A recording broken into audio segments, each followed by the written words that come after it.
Ewo wanangu makadiko wazukuru. Aiwa manditsika.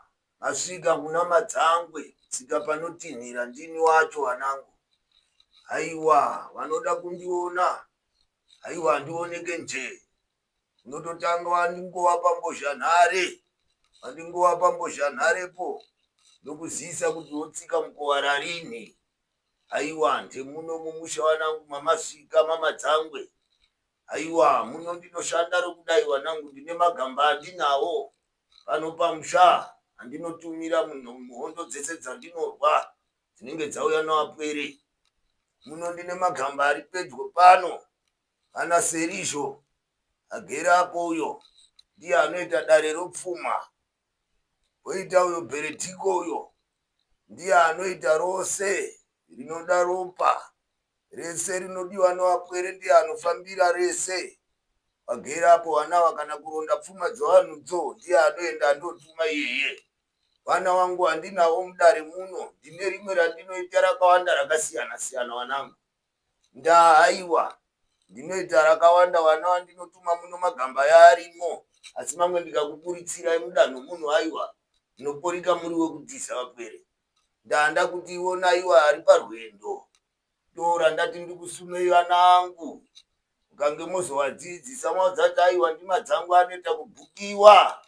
Kana muchida kukurukura naye mudare machemo. Munorinzwa vapwere. Ndoda kukuzisai mamwe mabasa aya andinobata mumushando yangu iyi.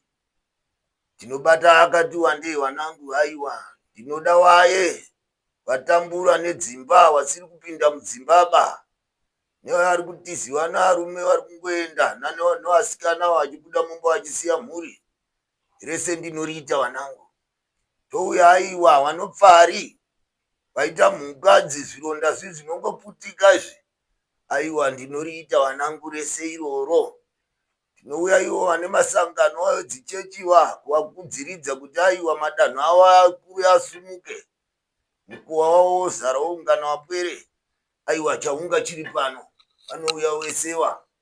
Toita dzimbadzo dzekuti aiwa paribe chiri kufamba pamo maita tunhengo tuaita tuuswa. Aiwa pano dziri kusimba.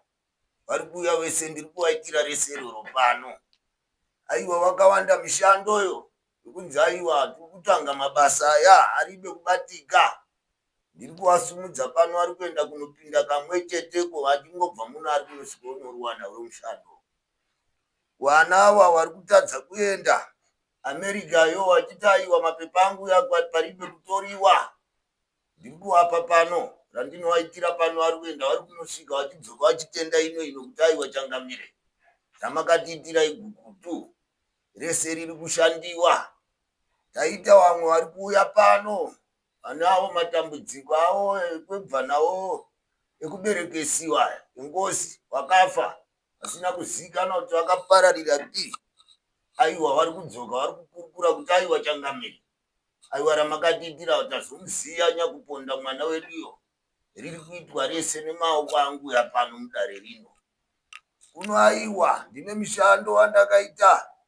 Andakati aiwa ini ndinoda kugadzira rokuti aiwa kuende honye.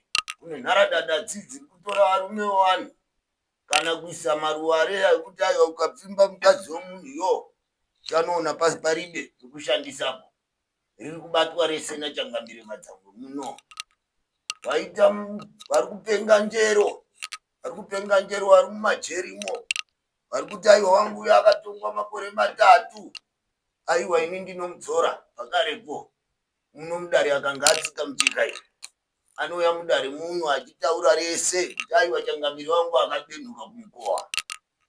Nouya vamwe vana vari kusangana nenyaya dzakaita sokudari uyu seuyu akabva ino uyu.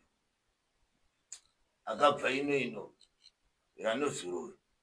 Ngandigufunga yanetsa nyaya iyo. Yanetsa mwanangu nyaya iyo.